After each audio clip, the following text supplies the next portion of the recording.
Sí, ¿no? En el apartado 1, pues justo se abarcó el tema de la inhibición. En el apartado 2 estuvimos platicando y estuvimos viendo igual en el círculo pasado lo que era el síntoma. Y hoy creo que podemos comenzar así como empieza el mismo apartado, que es regresemos al problema del yo. Regresar al problema del yo y este contraste entre sus fuerzas y sus debilidades. ¿Cómo es que pueden sostenerse ambas? Porque el mismo hecho de que tenga estas defensas, estas defensas el yo, no quiere decir el que tampoco tenga las debilidades ya marcadas. Simplemente cómo es que están conviviendo estas fortalezas y estas debilidades. Se considera aún, en el apartado 3, que dentro de una discusión, ¿no? Dentro de un conflicto, el yo pierde ante el ello. Pero, ¿qué sucede cuando estas dos instancias se unen fuerzas? Ahí, además de que se vuelve algo muy confuso, dónde comienza una, dónde termina la otra, también pues, surge una intensa fuerza. Pues la distinción entre esas dos instancias es complicada. Que Freud lo pone en un momento bastante claro, ¿no? Siempre con la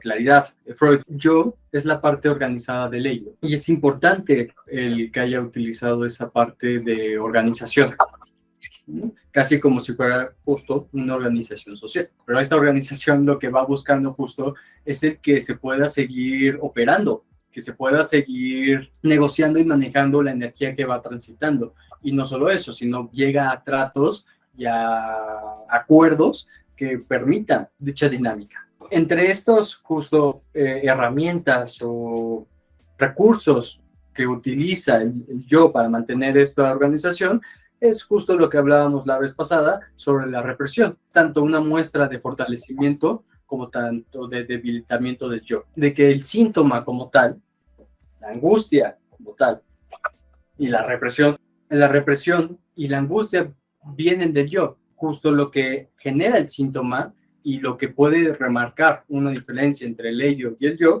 es el que haya un síntoma, ¿no? Que muestra que este impulso no es algo proveniente del mismo yo, que viene de un lugar diferente, del ello en este caso.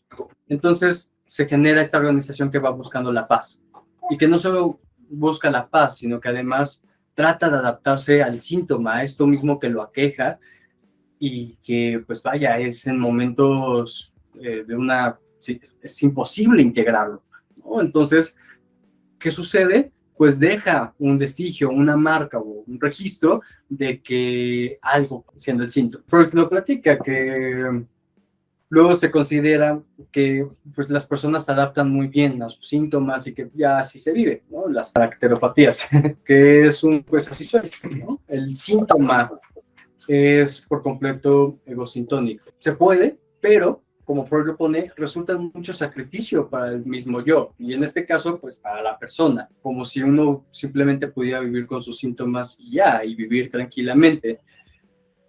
No, porque el síntoma, si algo tiene, es que es incómodo, es ego distónico, es el que marca ahí que siempre, que hay un conflicto. Pone un ejemplo, ¿no? El del soldado, que pues es como poner que un soldado se deja de herir de gravedad con la seguridad de que el Estado lo va a mantener. Pues funciona, pero difícilmente podremos considerar que alguien tomara una decisión a ese magnitud. Podría funcionarle a alguien. O que se podía vivir. Claro, funciona. Y ese creo que es como justo un poco el detalle y un poco de la dificultad que luego se presentan en los análisis. El que sí funciona. El que hay personas que están dispuestas justamente creo que todos estamos dispuestos a defender nuestros síntomas, nuestros mismos malestares, lo que nos aqueja, es algo también muy personal. El sacrificio en momentos puede resultar en algo muy grande. Presenta y empieza a trabajar y a construir lo que es la ventaja de la enfermedad. ¿Qué función o qué ventaja tiene esto que no? Y uno podría pensar que no, uno no quisiera esas cosas, pero creo que en alguien, por ejemplo, en un hipocondriaco, podemos encontrar el claro ejemplo de que también estando en esos estados, teniendo esas quejas, luego son más cuidados o son más atendidos por la familia.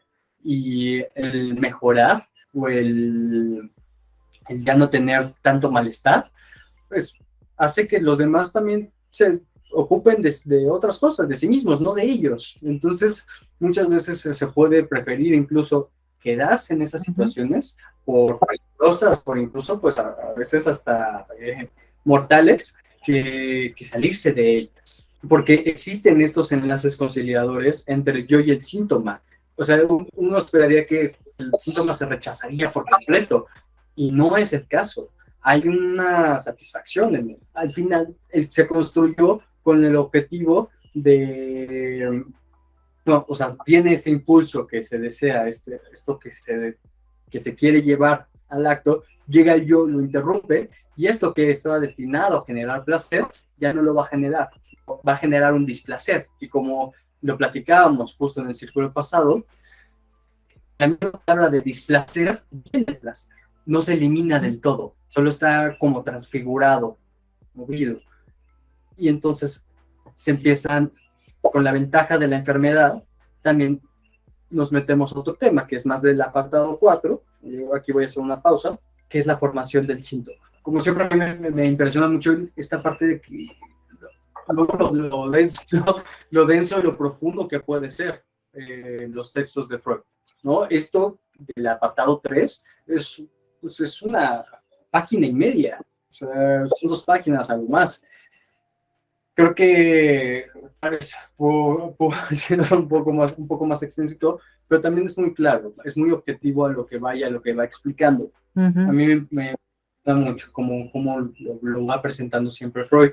No sé, ahorita ustedes quieren comentar algo. A mí me llama la atención de esta parte del texto, esta ventaja que se logra del síntoma, que al final es una enfermedad, ¿no? Pero como hay una ganancia, o así la percibe la persona, que puede ser a nivel familiar o a nivel emocional o incluso hasta a nivel material, ¿sí? Por los cuidados o lo que se puede lograr, pues muchas personas pueden estar dispuestas a autosacrificarse. Y me estaba yo acordando de una serie cuando lo estaban comentando, que es esta de una que está ahorita en Netflix, que es una serie de época de más o menos la Primera Guerra Mundial. En Inglaterra se va desarrollando y los mandan a los soldados a la guerra. No me acuerdo cómo se llama, ahorita me llega el nombre. Y uno de los soldados está ahí y ya no quiere estar en la guerra porque está horrible en las trincheras y todo. Y entonces él fumaba y lo que decide es agarrar un cigarro, prenderlo y levantar la mano para que el enemigo lo vea, para que le dispare a la mano, ¿no? Es eso. Y le disparan a la mano, está dispuesto a sacrificarse y sacrifica su mano para que lo regresen, ¿no? A donde no hay guerra. Pues es eso. Hay personas que están dispuestas incluso a arriesgar su integridad personal, ¿no? Y Freud aquí lo presenta pues, con bastante claridad, ¿no? Antes de adentrarnos más en esta parte de la relación entre el síntoma, la represión y todos estos movimientos internos, creo que vale bastante la pena retomar para adentrarnos en esta parte, ya en torno a la formación de un compromiso y cómo partes de un mismo sistema, digamos, se están dispuestos a sacrificarse o a, no diría sacrificarse, pero diría postergarse quizás, hacer una suerte de intercambio sobre lo que el comentario que hace Freud al inicio del texto, el problema del yo. Creo que es algo que muchas veces se pasa por alto. Es decir, hablando del tema de qué es el yo y qué tiene el yo de ello. Muchas veces se menciona esta parte de... Nosotros estamos muy acostumbrados a escuchar sobre las instancias de la segunda tópica, lo de yo, ello, super yo, y hablar de tal como si fuera lo único que se maneja. A propósito de la psicología del yo y toda esta como vertiente más popular, ¿no? De psicoanálisis. Pero creo que es muy importante tener en cuenta que, tal cual como se menciona en el texto, no es que sean el yo y el ello como dos tropas que van a estar en conflicto entre sí. Sí hay un conflicto, pero no son oponentes. Se menciona, como mencionaba Felipe al inicio, que el ello el yo es parte del ello, pero es una parte más organizada, de cierta manera más sofisticada, y que el yo también tiene una suerte de ímpetu, de impulso, cuando se orienta en un objetivo similar al del ello. ¿Qué quiere decir esto? Cuando nosotros podemos estar haciendo cosas que voluntariamente, por decirlo de alguna manera, que se afilian hacia eso que deseamos, no en un contexto moral o inmoral, sino en coordenadas de algo que nos apasiona, vamos a sentir como ese fuego, esa motivación impresionante, ¿no? Entonces, para ir avanzando, hay que indagar en esta parte de, bueno, ¿cómo intercede el yo ante esas cosas intolerables? Que es lo que justamente venimos mencionando a propósito del síntoma y esto que se prefiere. Lo que se vuelve tolerable o lo que se adopta más tolerable que lo anterior. Es decir, ese deseo, ese impulso, pues, que no se puede procesar. Sí, Elizabeth. Estaba pensando ahorita que estabas diciendo esto del yo y el ello, que no necesariamente son contrincantes, incluso pudieran llegar a ser aliados, se me ocurrió. ¿En algún momento? ¿O cómo ven? Ahorita esto que mencionas, creo que hay un ejemplo que he escuchado en mi formación y también que yo he vivido a propósito del proceso analítico. Y es que en ocasiones cuando uno normalmente llega a análisis en un proceso, ya en una situación muy tensa, ¿no? De bastante conflicto interno. Y donde justamente se vive el ello como esta parte persecutoria incluso, ¿no?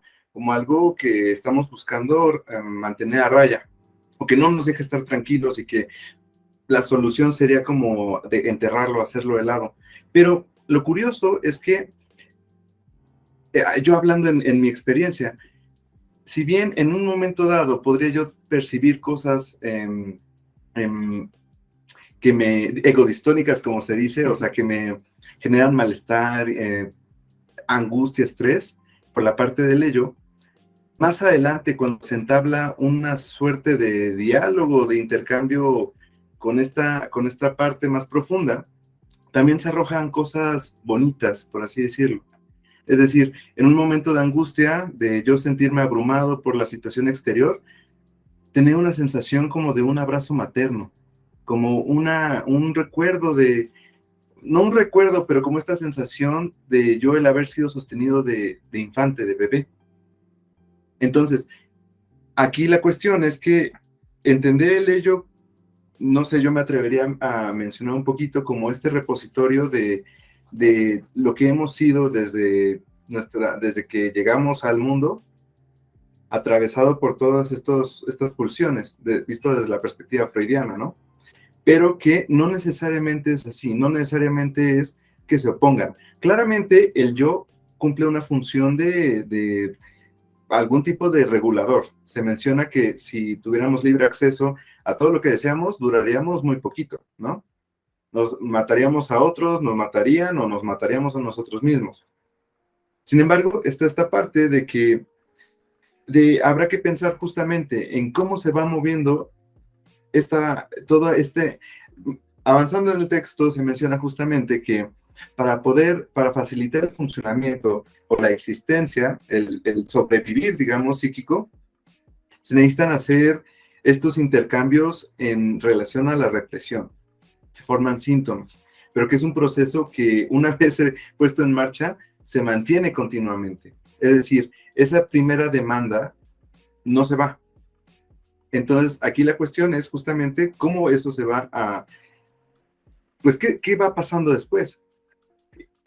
Puede que inicialmente el motivo inicial sea claro, por así decirlo, pero conforme se van presentando mecanismos más sofisticados, se van desplazando cosas, se van sustituyendo, etcétera. Se vuelve un enredo terrible.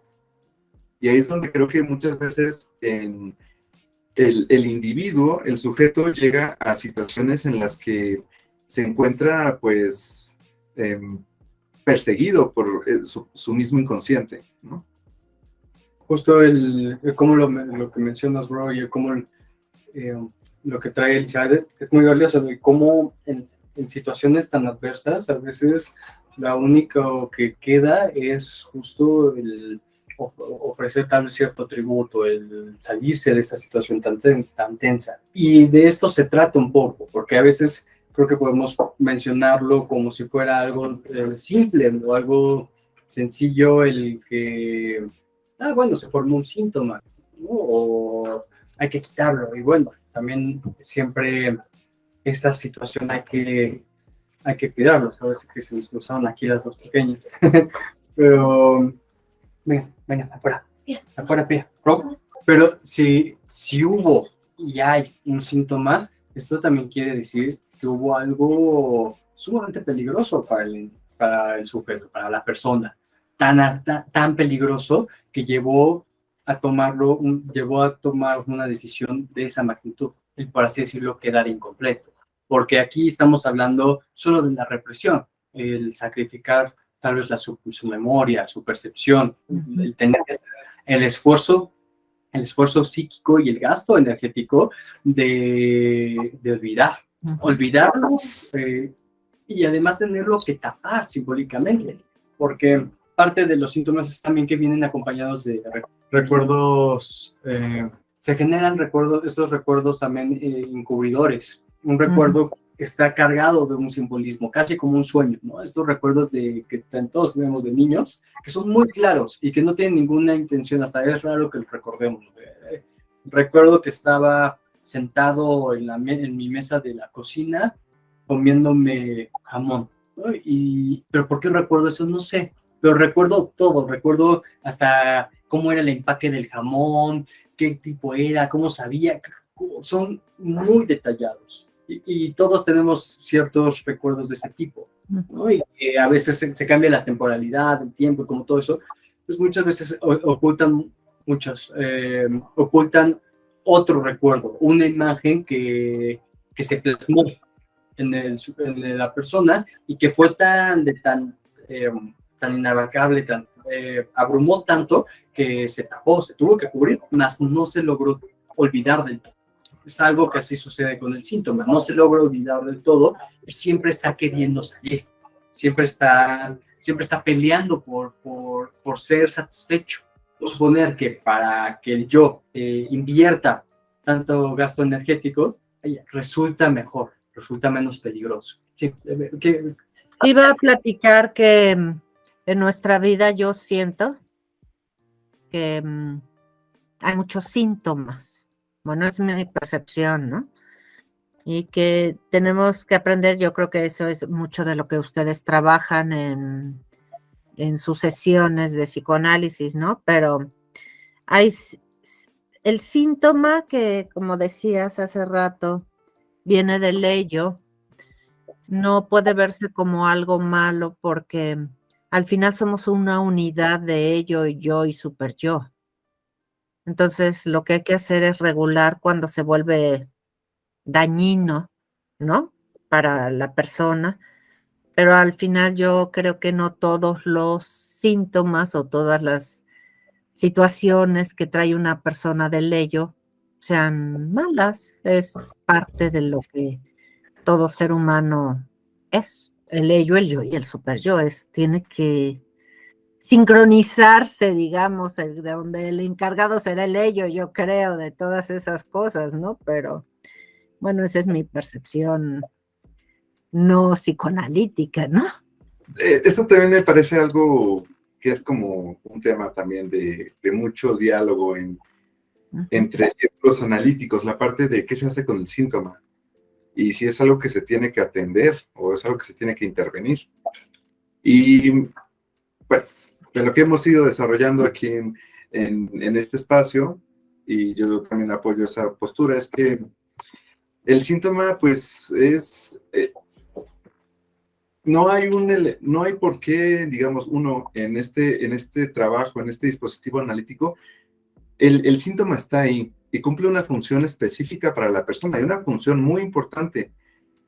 No creo que sea sensato de ninguna manera como el pretender desarmar o atender ese síntoma, porque cumple un propósito en sí. Es decir, el síntoma está ahí y es esta parte pero sí, esta parte de que el síntoma cumple una función, digamos, estructural en el sujeto. Entonces, normalmente el paciente asiste para atender otras partes relacionadas al síntoma, pero no esa parte en sí. Es decir, complicaciones que le puede generar, inhibiciones que tiene al respecto, o dinámicas que ya se le han agotado sus recursos, etcétera. Pero hay que reconocer esta parte de síntoma como algo que está muy, muy, muy de cerca con quién es la persona. Entonces, verlo justo, yo considero como algo que no en eso, no sirve de nada verlo en coordenadas morales, ni de utilidad quizás, porque la utilidad que pueda asignarle, pues no alcanza a ver justamente lo que funciona en sí. Por eso creo que la labor que podemos hacer mejor, digamos, es de acompañar a la persona, acompañarla e ir esclareciendo esa parte. Más adelante, conforme eso se va como esclareciendo, se van moviendo cosas, la persona podrá, en dado caso, eso se va a movilizar. Si no se va a desarmar, pero sí va a tomar otras formas, otros ángulos, y va pues, a tener este carácter dinámico. Olarte escribió: considero que es importante tener presente que el síntoma es una formación de compromiso, opera siempre en la lógica de esto por lo otro. De ahí que más que una unidad del sujeto humano, opera desde el conflicto psíquico. Creo que justo en cómo ahorita lo pone Olarte, sería bueno tocar un poco ya el apartado 4, donde pone más claro también sobre qué es el síntoma, bueno, cómo se ve un síntoma, cómo se ve una inhibición en un caso clínico, con referente justo a lo que ahorita mencionaba en este acompañamiento, en esta tarea de, no se trata en sí de dar el síntoma como tal. Por ejemplo, en la fobia a los caballos, que tiene el caso de Juanito, Freud no va a quitar la fobia, que ya no le tenga miedo a los caballos. Como podemos irlo viendo a lo largo del texto, poco importaban realmente los caballos. O sea, los caballos fue una metáfora, una forma de poder poner o de poder explicarse, no, de sustituir, ¿no? De desplazar, justo está en esta formación de compromiso. O sea, aparece, ¿no? Un síntoma, algo tan evidente, fobia a los caballos. Y Freud, justo puedo tantito tomar tu... Es que lo dejaría. Freud pone justo unas preguntas que me parecen de lo más valiosas, ¿no? ¿Cuál es aquí el síntoma? ¿Cuál es la razón de su miedo? ¿Es él el objeto de sus temores? ¿Es él lo que le pide moverse? ¿Lo que le impide moverse libremente? ¿O es él más una de estas combinaciones? ¿Dónde está la satisfacción que Juanito se prohíbe y por qué tal prohibición? Está empezando en el apartado 4, está en el segundo. La verdad, qué preguntas tan precisas, ¿no? Porque, y empieza con una fundamental. Acá, o sea, la fobia a los caballos es el verdadero síntoma, porque evidentemente uno podría irse de boca a ese, sí, este es el síntoma, es demasiado evidente, pero justo, y creo que es una de las cosas muy valiosas del psicoanálisis, es que lo evidente poco importa. Lo que está oculto es mucho más importante y vaya, interesante también, ¿no? Poco a poco va avanzando, ¿no? En esta fobia a los caballos no era en sí a los caballos, sino a una acción del caballo, y que el caballo lo mordiera, y que no solo lo mordiera, que lo mordiera en los genitales y se los arrancara. Pero todo esto solo puede ir saliendo a partir de que se toma esta tarea de ir acompañando, de ir esclareciendo con la persona por qué los caballos, ¿no? Creo que una nota que es importante marcar es que Freud no trató directamente a Juanito. Freud con quien trabajaba era con su papá.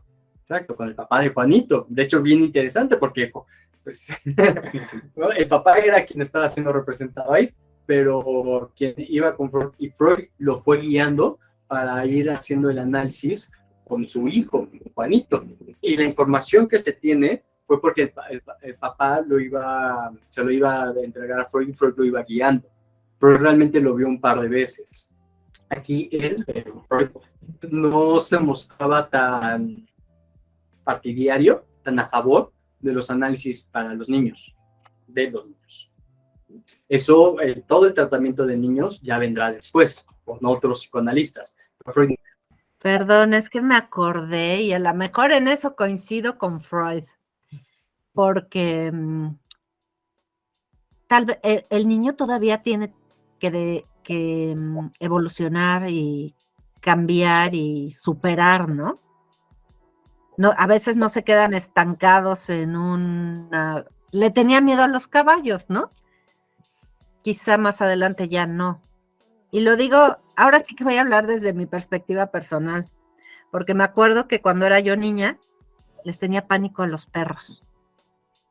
O sea, y sobre todo porque había un perrito que tenía una tía mía que era uno chiquito muy ladrador que siempre que llegaba yo me perseguía. Pero no se metía a la alfombra de la sala. Entonces yo llegaba a la casa y corría y me paraba en la alfombra y el perro andaba alrededor, ¿no? Y yo parada en la alfombra. Pero lo superas. O sea, cuando eres niño hay cosas que superas. Por eso te digo que ahorita que hablabas de que Freud no era partidario de los niños, pues hay cosas que a lo mejor al madurar vas cambiando, ¿no? No lo sé. Sí, yo sé que luego hay otros psicoanalistas que ven a los niños, ¿no? Pero a lo mejor por ahí ibas. Nunca dijo por qué. ¿Por qué los niños no? Él consideraba que él era no partidario, no de los niños como tal, sino del tratamiento con niños. ¿Sí? Y era en la época que era preedípica. También era más difícil porque no había tanto lenguaje. Y Freud consideraba que el yo y estas instancias psíquicas con las que ahorita estamos platicando, y yo y super y todo, se desarrollaban ya después. De hecho, una de las ideas importantes es que el heredero del complejo de Edipo, que justo en el caso que estamos hablando es una situación edípica, es el heredero del complejo de Edipo, es el superior.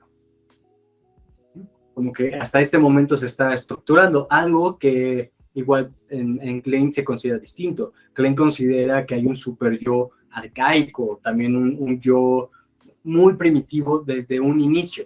Parte del caso de Juanito, de por qué aceptó el caso, de por qué estuvo trabajando, es porque también cumplía algunas ciertas características donde Freud podía comprobar lo que él ya había presentado en 3 ensayos sobre la teoría sexual infantil. En el caso de Juanito estaban muy, muy claros, estaban ahí. Entonces Freud aprovechó el caso de Juanito para poder también presentarlo a foros donde no lo querían mucho porque decían, tú te estás inventando todo, ¿no? Y él llegó con el caso de Juanito y dijo, no, aquí está, y aquí está la evidencia, y aquí está cómo, y es más, yo no lo trabajé en el junio, la información me la trajo el papá, ahí está. Claro. Entonces, el caso de Juanito, y en general los casos que se pueden encontrar en las obras de Freud, son, pues hay que preguntarnos por qué están justamente esos casos cuando pues, Freud trabajó con muchísima gente. Muchas veces es porque esos casos fueron fundamentales para, corroborar ya en teoría e información que ya se había generado, o bien que contribuían a la teoría más cosas, más elementos. Ya, ok, pero es más interesante, muy interesante eso que dices. Súper interesante. Con lo que mencionas, Eli, también estoy pensando que es distinto el que aparezca una fobia o un temor a partir de una experiencia tangible. Es decir, si un perro me muerde o me amedrenta, etcétera, es es de esperarse que yo tenga una aversión hacia ese perro, pero en este contexto, justo en el caso de Juanito, no hay elementos directa, o sea, el chiste justamente de este juego, de este mecanismo, es que se sustituye y se desplaza, es una cosa por otra. Entonces, al pequeño Hans o al Juanito, nunca que yo tenga entendido, un caballo nunca lo mordió. Él tenía miedo que lo mordiera. Sin embargo, hubo dos sucesos que sí lo marcaron, que él viera un carruaje, el caballo de un carruaje caerse, patalear, y que viera también a un amigo suyo caerse mientras estaba jugando al caballito. Y entonces ahí fue como que se fue haciendo esa suerte de desplazamiento en el que al final el caballo era un representante, digamos, del padre. Entonces ahí se juega otra serie de cosas en el que justamente la intención es que sea distinto a lo que fue inicialmente. Entonces, ahí el temor, la agresión, digamos, la fobia de Juanito iba en las coordenadas de una angustia de castración porque su padre lo castrara por pues, el odio que podría sentir hacia él por ser el esposo de su madre y que por lo tanto él no pudiera estar con su madre. Ahora, esto creo que este tema también es algo muy bueno para apuntalar otro elemento que se menciona en el texto, que es sobre la ambivalencia. Y que eso es algo que pues a todos nosotros nos agarra en curva la mayoría de las veces. Y es que, ¿qué pasa en esas ocasiones en los que se mezclan esos sentimientos, ¿no? En el que amamos a alguien, pero también lo odiamos. Es algo intolerable, por lo general, odiar a alguien amado, como, bueno, también amar a alguien odiado, ¿no? Entonces, en estas coordenadas, justamente, aquí lo que va mencionando Freud es sobre los mecanismos que interceden o las dinámicas que juegan para justamente que eso intolerable, esa ambivalencia no sea tan terrible, no sea tan angustiante, no sea tan evidente. Entonces ahí ocurren pueden interceder varios elementos como la represión, se forma el síntoma, puede haber una formación reactiva en la que se intente anular como si fuera una suma de un juego de suma y resta, de que ante un afecto negativo, el que, digamos, yo tengo a mi hermanito que como para mí pudiera ser intolerable el odiarlo, porque es mi hermano y me quita ese cariño, ese espacio, esa atención de padres, voy a adorarlo y voy a cuidarlo, ¿no? Entonces, creo que ahí podemos profundizar un poco más en esta parte de justo todo lo que se va moviendo para que se vuelva irreconocible y esa angustia también no se pueda conectar, no se pueda presentar tal cual, porque es intolerable.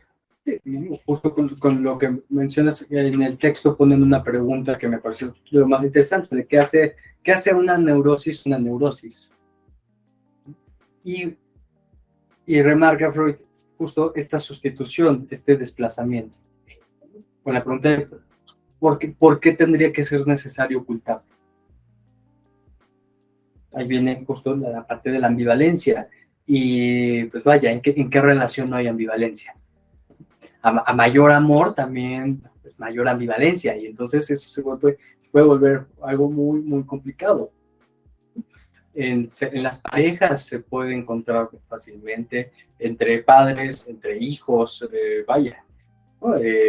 Tener un hijo es maravilloso, es hermoso, hasta que te levanta a las 3 de la mañana y luego a las 4 y a las 5 y a las 6, ¿no? Entonces, ahí hay luego profundas ambivalencias. Y no por eso, y es un poco lo que hablábamos, el yo y su fortaleza y su debilidad, uno no odia por completo, uno no ama en sí, o sea, es ambas. Y ambas se sostienen a sí mismas. Por eso hay un conflicto tan grande, porque no se pueden eliminar. Si se elimina una, podríamos suponer que se eliminaría otra. Sí. Solamente les voy a hacer una pregunta muy importante. ¿Qué haría Netflix si no hubiera ambivalencia? ¿Qué haría? ¿Qué haría Netflix? Pues seguramente se quedaría, bueno, Netflix no tiene tan buenas series, ¿no? Pero quedaría sin tanto material, porque muchas abarcan esto. De hecho, justo hay una que me encanta, que ojalá se dieran el tiempo de poderla ver, que se llama Succession. Esta está en HBO Max. ¿La has visto, bro? No, pero sí la hemos platicado antes. Sí, porque es muy clara en su forma, y justo es muy clara en esto que estamos abarcando, que es un temor al padre terrible para los hijos, que son los posibles herederos de este conglomerado internacional increíble. Sí, el padre lo ves, es un padre castrador, es un padre hostil, violento, que todo el tiempo está demostrando no solo a sus hijos, a su familia, ni a sí mismo, al mundo, lo fuerte y poderoso que es, aunque ya se encuentre en un estado más, pues vaya, más deteriorado, ya es un hombre grande, es más grande, ¿no?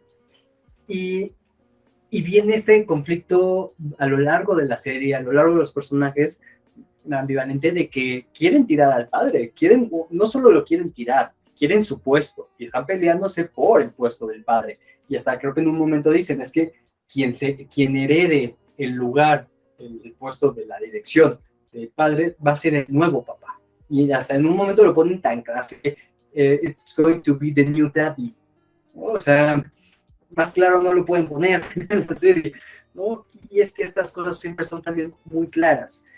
Y la parte de ambivalencia es que a pesar de que tienen esta rivalidad, a pesar de que han podido ser incluso violentados por parte del padre, lo aman. No quieren que se muera, no quieren... justo, Totem y Tabú, esta serie está buena porque es una es un Totem y Tabú llevado a una cuestión empresarial, ¿no? Entonces es muy buena, ojalá la puedan ver, ¿no? Porque es que ojalá te puso Totem y Tabú. Sí, no te tienes que ir tan lejos. El clásico de la literatura inglesa de Jane Austen, que es Orgullo y Prejuicio, es eso también. O sea, las grandes obras que hablan de lo humano, que nos calan así, hablan de la ambivalencia. O sea. Sí. Y es que justamente hay que pensar por qué nos... Porque pues nos evocan a partes que también nosotros pues somos familiares, ¿no? Esta parte de lo que hemos mencionado antes del ominoso, ¿no? También, a propósito de todo eso, y, o sea, retomando la ambivalencia, el caso de Juanito, cabe destacar que con esta neurosis, digamos, y la formación de esta fobia en Juanito, no solamente porque ese es un elemento, digamos, ¿no? La agresión que tiene hacia el padre, pero también hay otras dos partes que Freud aquí aclara en este capítulo, que una es el amor, digamos, que también tiene hacia el padre. Ahí está esta ambivalencia de, pues, te odio, pero también te amo. Y también la función que tiene esta fobia para no solo, digamos, distorsionar lo que es ese odio y ese amor, sino también hacia la madre, como esta carga libidinal, que pues fue como parte del origen, ¿no? De todo esto que se puso en marcha. Entonces, aquí la cuestión se menciona tal cual, como un proceso de represión que recae sobre casi todos los componentes del complejo de Edipo. Esto es sobre el impulso hostil y amoroso hacia el padre y el amoroso hacia la madre. Entonces, aquí esto se menciona a propósito de que es algo, vaya, nosotros nos podemos quedar justamente con una primera instancia, nada más de, pues, es esto por el temor a la castración, ¿no? Es decir, nada más por este posicionamiento ante la expectativa de que el padre lo vaya a castigar, porque le deseó la muerte. Ni siquiera porque fuera nada actuado, o no fuera algo real, digamos, en términos materiales, pero real psíquicamente, pues sí fue. Entonces, en ese contexto, para que nos demos una idea de las implicaciones y el alcance de estos mecanismos de síntoma, no tiene una sola función, es algo que funciona en varios aspectos y abarca prácticamente todo. El complejo de Edipo, que regularmente lo lo tenemos muy presente como este deseo del niño o de la niña por el sexo contrario, ¿no? Es importante destacar que existe también este tipo completo, que es el deseo por ambos padres, por ambas figuras parentales, ¿no? Tanto en la heterosexual como también la homosexual. Entonces, ese mismo impulso homosexual también es algo que puede representar cierto peligro para el niño en ese caso, ¿no? O sea, el cómo yo puedo estar también deseando no solo a mi mamá, sino también a mi papá. Freud lo pone tal cual en una disposición amorosa pasiva, ¿no? Y es este conflicto, la agresión sádica contra el padre y la disposición amorosa pasiva. Ambos generan mucho terror, ¿no? Ambos pueden despertar muchísima angustia, no hay cualquier irle. Entonces ahí, pues sí, podemos sacar que el individuo queda atorado en una situación imposible, por cualquiera que sea. Olarte lo ha traído en bastantes círculos, así como el padre has de ser, así como el padre no has de ser, que también viene justo de Tótem y Tabú, ¿no? Que de hecho es un texto que luego podríamos abarcar, es muy, muy intenso, ¿no? Pero es que son situaciones bien complicadas, incluso para nosotros que estudiamos esto, que hemos estudiado más cosas, que ya hemos pasado por varias experiencias en nuestra vida, varios tipos de relaciones. La ambivalencia siempre es la que nos tira todo, ¿no? A cualquier edad, en cualquier situación, en cualquier relación, esa es la que nos tira, porque son situaciones imposibles. Sí. También a mí me llamó mucho la atención el otro caso, el del lobo.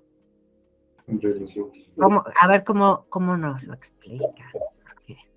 Entonces, es diferente la forma del síntoma. Parece el mismo síntoma, pero no es igual la forma, ¿no?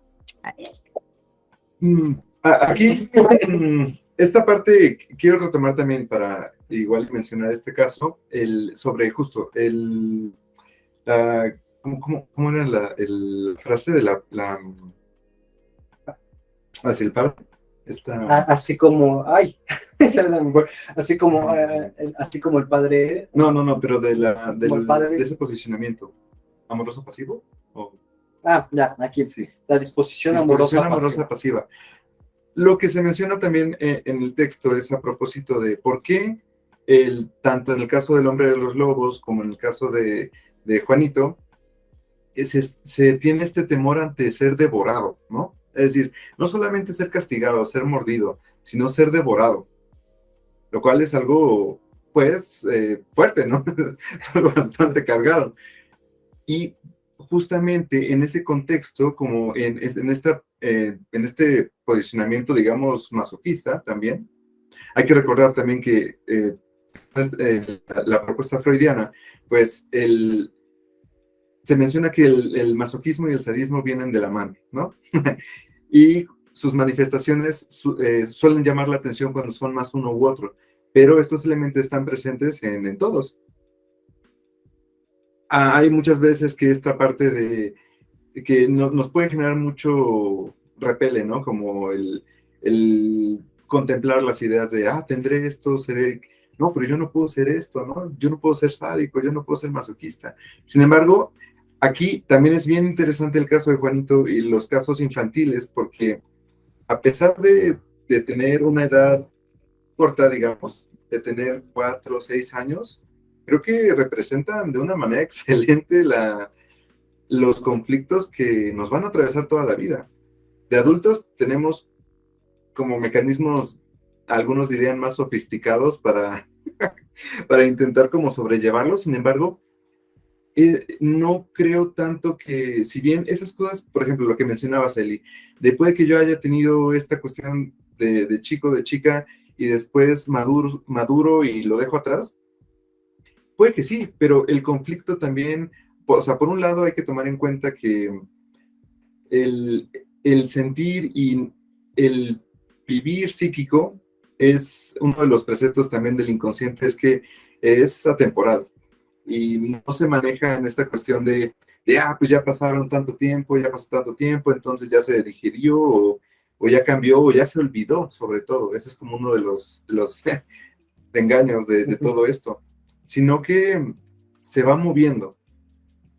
Creo que en estos casos infantiles es mucho más sencillo, es como tiene un fin didáctico. Freud lo tomó y mostró el caso justamente por eso, porque él también estaba pretendiendo en aquel entonces dar más peso a su teoría y a su propuesta, que hasta la fecha pues sigue siendo muy cuestionada.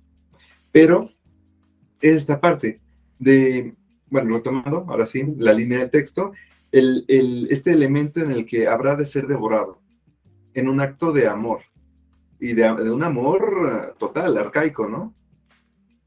Que justamente nos remonta a lo que se menciona en Tótem y Tabú y demás, es decir, de una manera muy, muy absoluta. Sobre el caso del hombre de los lobos, yo no lo tengo tan presente, pero no sé si tú sí o alguno de ustedes les gustaría mencionarlo. Pues lo tengo así de que lo leímos justo en el círculo pasado, fue en el texto que nos quedamos, el nombre de los lobos, pero es que sí, la pregunta que Elizabeth nos hace, como creo que el caso más complejo, bueno, no es más complejo, pero más vasto que presenta Freud en sus obras.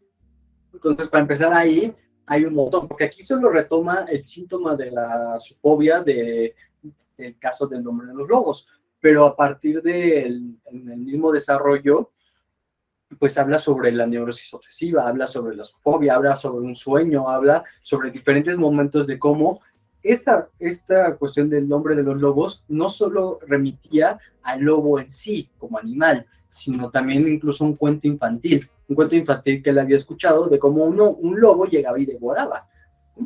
Luego otro donde un lobo había sido mutilado y había perdido la cola. Entonces justo ahí empieza, hay una alusión a la posibilidad de que se mutile la cola. Vaya, muy fálica la situación, ¿no? Muy fácil de asociar a qué se está mutilando, ¿no? En el caso del hombre de los lobos. Y él en específico le tenía fobia a una imagen de un lobo en especial, que era un lobo que estaba como atacando, así, ¿no? como las dos patas y que su hermana, que además era la favorita la favorita del papá, es que es un caso muy rico, es con muchísimos elementos, y que la hermana, que era la favorita del papá, se le ponía, ¿no? Que era, al parecer, no solo era la favorita del papá, sino que creo que no era ni la favorita del papá, él pensaba eso, se la ponía en diferentes lugares, ¿no? Lo que a él le despertaba muchísimo terror, que todo esto, los lobos y como todo esto, surge a partir de un sueño.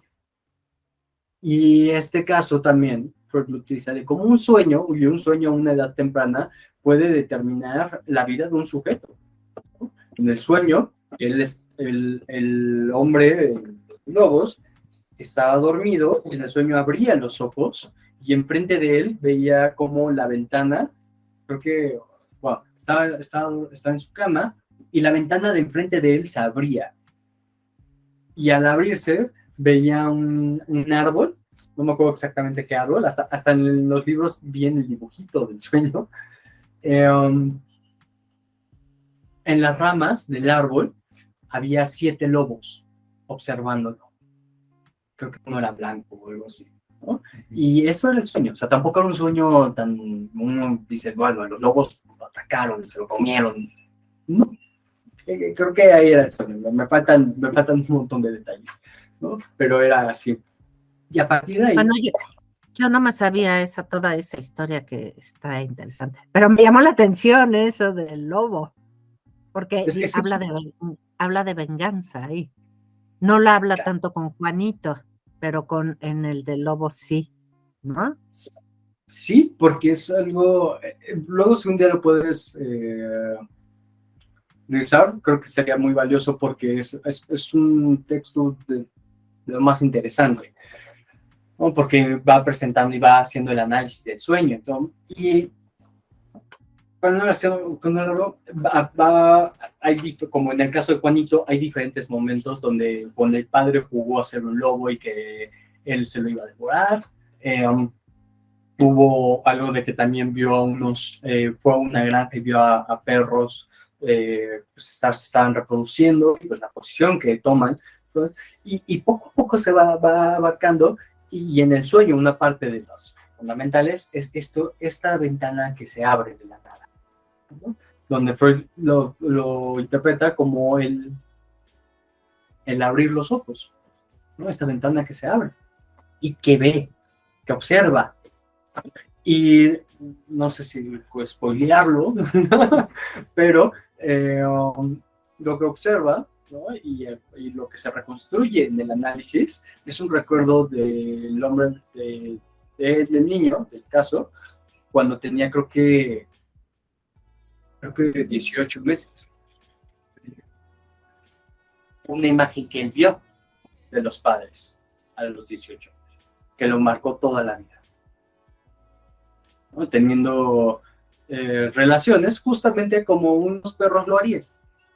Entonces, a partir de ahí y de esa representación que él tuvo de casi bebé, y con la suma de diferentes factores, se despertó. Algo justamente trae esto ominoso, aquello que debió haber sido olvidado, que surge, y se construye una neurosis. Y en su caso, además, porque cuando estamos viendo una neurosis histérica, el hombre de los lobos es una neurosis obsesiva. Es algo mucho más, yo creo que cae justo en lo sádico y es lo más de muchas formas. Sí, creo que nos desviamos un poco, pero es que el caso de los hombres de lobos es muy interesante. Y aquí solo se hace un paso muy rápido, bueno, una cierta mención al caso del hombre de los lobos. Importante retomar esta parte que justo desde un inicio, pues hoy que nosotros o cualquier persona puede tener la experiencia que tenga, la edad que tenga, estos son conflictos atemporales. Y son conflictos de los cuales uno tiene que hacer frente desde un inicio de la vida. Justo en los ciclos pasados hicimos ciertas alusiones, ciertas observaciones sobre el suceso de nacer, ¿no? De entrar en esta vida y lo gráfica que es, ¿no? Se lo ponía en el ciclo pasado, ¿no? Es una salida y un intercambio de flujos y de sangre y de todo por todas partes, ¿no? Así empieza. Y entonces la angustia, aquí Freud va buscando, va generando qué es en sí la angustia, qué la genera, qué la despierta, si se podría quitar, si no, y todo. Y se va dando cuenta que pues, es también algo más innato y que aún así no llega al resultado esperado en este apartado, en el apartado 4 con el caso de Juanito, sino que a partir de la neurosis obsesiva y la neurosis de... Ay, aquí la tengo. Fóbica, ¿no? La de Juanito. Sí, la de Juanito es fóbica, pero creo que él la manejó como en un momento como histérica. Pero sí es fóbica. Pero es fóbica, sí es una fobia, ¿no? ¿Qué tanto pudiera esclarecer si va a profundizar más en la neurosis obsesiva? Y ahí es donde pues, empieza el apartado, se va tomando ya el apartado 5. Ese no checamos al menos para esta reunión. Creo que ahí también sería válido, a propósito de la angustia y lo innata que es. Aquí se menciona, la angustia causa aquí la represión y no como antes afirmábamos, la represión causa la angustia, que creo que también es algo justo en relación a este carácter constitutivo, ¿no? de la angustia. Es decir, nosotros normalmente cuando vemos un síntoma, ya vemos esta producción relativamente armada, ¿no? Ya la relación de compromiso está hecha. Ya vemos como el producto. Sin embargo, en un inicio, a propósito de la mención de estos casos, es es al revés, es decir, a partir de la angustia es que se va formando esto otro. Posteriormente, la intención es que eso se mantenga, ¿no? Que no se, ese contenido que fue transformado, que fue alejado, la intención es que se quede así. Había escuchado yo a propósito una frase que ahorita me vino a la mente, que es en relación a lo que la persona no quiere saber. Eso que no quieres saber que dices, Charlie, es la angustia desde esta perspectiva. Como yo lo entiendo, va en relación a eso intolerable. ¿Qué genera, o sea, qué genera angustia? Soren Kierkegaard, yo sé que eso es filosofía, te diría que la angustia es inevitable, que es parte de la vida del hombre y que se genera porque el hombre es libre. Y como en la libertad cada uno de nosotros toma decisiones y en esas decisiones podemos acertar o equivocarnos al tomarlas, eso es lo que genera la angustia. Desde la perspectiva filosófica, no nos podemos librar de ella porque es parte de lo que nosotros somos también, ¿no? Nuestra libertad. Bueno, esa es una definición de la angustia, ¿no? Desde la parte filosófica. Uh-huh. Y aquí no está muy peleada al respecto, al contrario, creo que entra muy bien con lo que platicamos en psicoanálisis.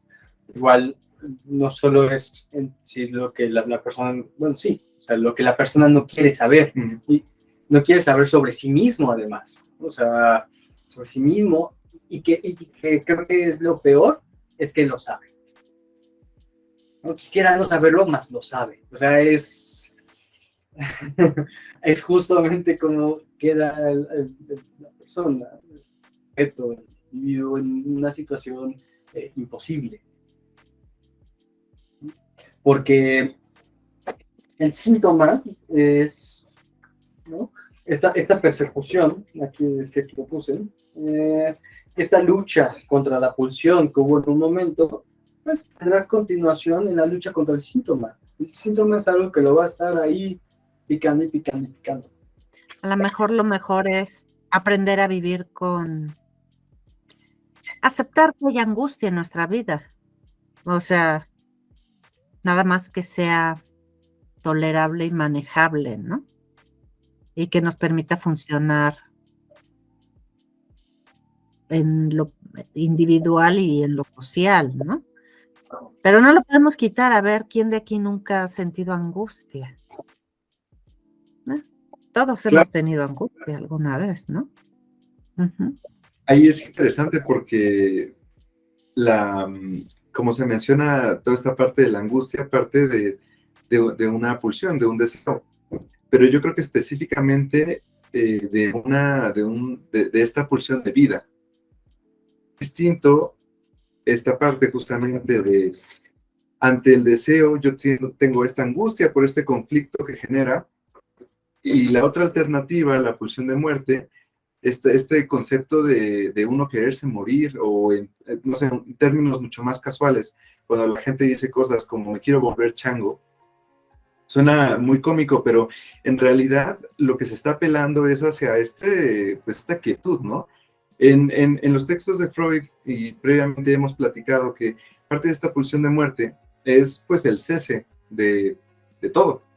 Es de cierta manera un tipo de retorno al vientre de la madre, lo anhelado perdido.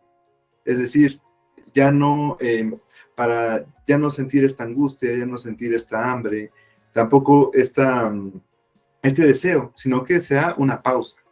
Pero esa pausa únicamente se alcanza pues en la muerte. La apuesta que considero también una de las intenciones del análisis es que la persona se sepa, se conozca y se entienda esta angustia para sobrellevarla. Porque efectivamente siempre va a estar ahí, y siempre que tengamos algún momento crítico, pues nos puede ir en feria, aunque ya nos hayamos analizado y tengamos conocimiento de la teoría, eso vale poco a la hora de la hora. Me recuerda no me acuerdo de qué autor es uno de los postlenianos, del saber no pensado. Bien. No, de Mion. Está esta frase que habla justamente de que parte de estos conflictos y de su alcance tan insidioso, digamos, que puede generar tanto sufrimiento, pues, va en torno a lo que se sabe, lo que se vivió, lo que se siente, pero al mismo tiempo es inalcanzable. Y al ser inalcanzable tampoco se le puede significar, se le puede integrar, se le puede dar una integración a nuestra historia de vida. Entonces es algo nuestro, pero a la vez es ajeno. Sí, es entender también que estamos en una construcción constante, en un devenir continuo, ¿no? Pero eso también es parte de lo que tenemos que aprender de nosotros como persona humana, ¿no? No tengo todas las respuestas, aunque esté buscando, aunque haya aprendido, aunque haya tenido análisis. No, no estoy listo para enfrentar tal vez todas las situaciones que la vida me pueda presentar porque se salen de mi control. O sea, lo único que tenemos seguro es que no tenemos el control de las cosas.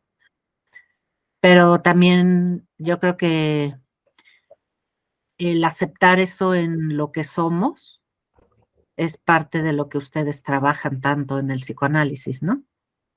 También como dar esa herramienta para que la persona, pues si se siente quizá en una situación de crisis, pueda regresar a platicar con ustedes, ¿no?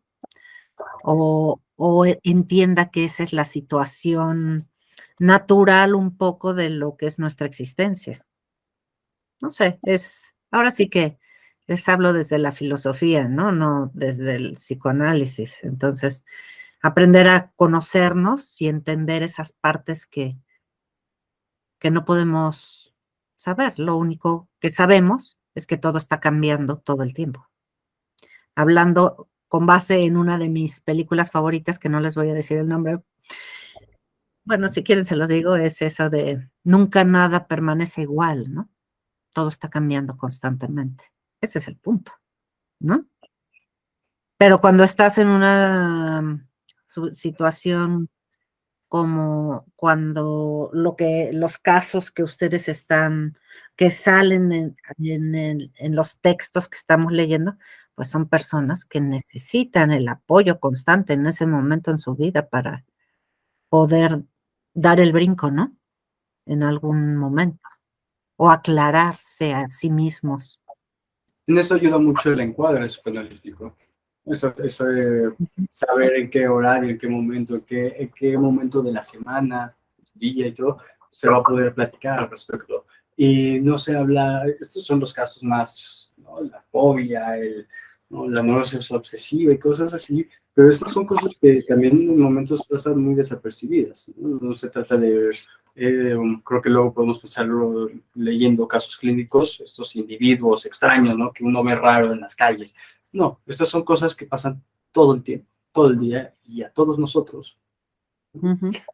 Por eso es parte fundamental de estar estudiando y dedicándonos a un psicoanálisis, el que nosotros estemos en un proceso psicoanalítico, porque es importante recordar que esto no se trata de personas extrañas o raras, se trata de individuos de lo más normal. Ni enfermas. Ni enfermas, exactamente. Se trata de las personas más normales, más Ujú. que más se puede uno encontrar en la vida, ¿no? Por así decirlo, cualquiera de nosotros. Pero el que muchas veces estas cosas no han sido escuchadas, no queda. Es Ujú. muy común el leer los textos psicoanalíticos, textos freudianos, y es casi inevitable uno empieza a recordar ciertas cosas de su infancia. Creo que a todos nos sucede, porque nos cruzan. La angustia, las formaciones de compromiso, las ventajas de enfermedad, las neurosis, estamos todos cruzados por ellas.